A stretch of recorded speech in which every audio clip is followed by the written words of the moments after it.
Kenapa bapak-bapak itu tidak terlalu rajin ke ibadah-ibadah? Yang sudah rajin mantap ya, ini yang tidak biasa. Hampir kami semua sepakat bahwa sibuk. Di sini juga sama kok. Sibuk.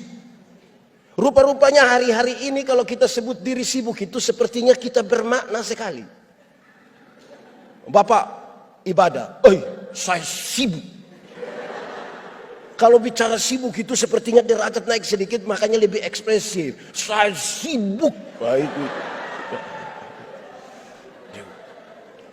Setelah semua hampir sepakat mau akhiri ini sharing, seorang bapak bilang, Pak Pendeta saya bicara sedikit. Oke, silakan. Dia bilang begini, Pak Pendeta, untuk sibuk saya juga sibuk Pak Pendeta. Saya punya perusahaan 6. Salah satu tempat usaha kami baru akan ditutup kira-kira 9:30 malam. Tapi kenapa saya terima jadi majelis jemaat? Kenapa saya rajin ikut persekutuan kaum bapak?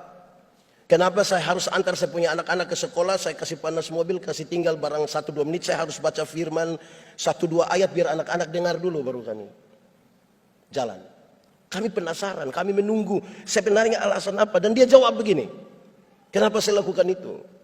Dia bilang, karena saya sayang anak-anak saya. Saya langsung tanya dia, jadi saya ini tidak sayang anak? Hanya Bapak sendiri sayang anak, kami tidak? Dia bilang, Pak Pendeta minta maaf, saya baca Alkitab. Sampai satu waktu Tuhan ingin untuk menghukum Salomo. Karena Salomo buat kuil-kuil penyembahan untuk dewa-dewi dari istri-istrinya. Tuhan mau menghukum Salomo. Tapi kemudian Tuhan batal menghukum Salomo. Tuhan mengucapkan kalimat ini. Tuhan bilang begini, Salomo, oleh karena ayahmu Daud, aku tidak akan menghukum engkau.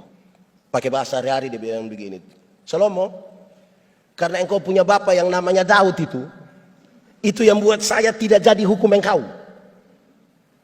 Dia bilang, Pak Pendeta, waktu saya baca sampai di sini saya mengerti. Ternyata apa yang bapak-bapak lakukan diperhitungkan Tuhan bagi anak-anaknya.